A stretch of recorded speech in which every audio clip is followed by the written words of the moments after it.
Hi everyone, ఎలా ఉన్నారు అందరూ? ఇవాళైతే ఒక మంచి టాపిక్ అయితే మీ ముందుకు వచ్చేసానండి. అదేంటని చూస్తున్నారా? నార్మల్గా మేకప్ ఆర్టిస్ట్కి అయితే ఇది చాలా యూజ్ అవుతుంది అనుకుంటున్నాను.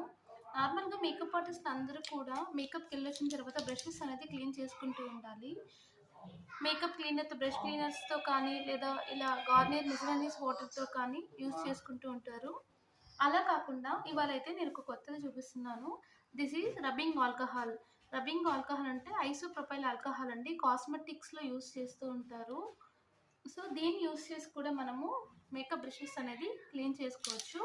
అది ఎలాగో ఇవాళ చూపిస్తాను. జస్ట్ ఒకసారి స్ప్రే చేసుకొని బ్రష్ తీసుకొని మనము చూసారా, నేను వన్ సైడ్ దీన్నైతే నేను చూస్తున్నాను అండ్ అనదర్ సైడ్ నార్మల్గా ఈ బ్రష్ క్లీన్తో కూడా నేను చేస్తున్నాను. మీరు చూడొచ్చు, ఇది ఇంకొక బ్రష్ అండి. సో ఇది నార్మల్ మిజరైన్ వాటర్తో చేశాను.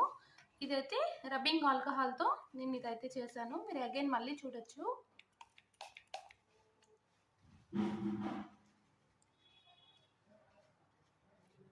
సో మనకి చాలా తక్కువ బడ్జెట్లో అయితే వచ్చేస్తుందంటే ఐసోప్రొపైల్ ఆల్కహాల్. మనం ఎక్కువ ఇన్వెస్ట్ చేసుకోలేము బ్రష్ క్లీనింగ్ వాటితో అనుకుంటే you can go for this. Video మీకు నచ్చినట్లయితే లైక్ చేయండి, షేర్ చేయండి, కామెంట్ సెక్షన్లో కామెంట్ చేయండి. Thank you.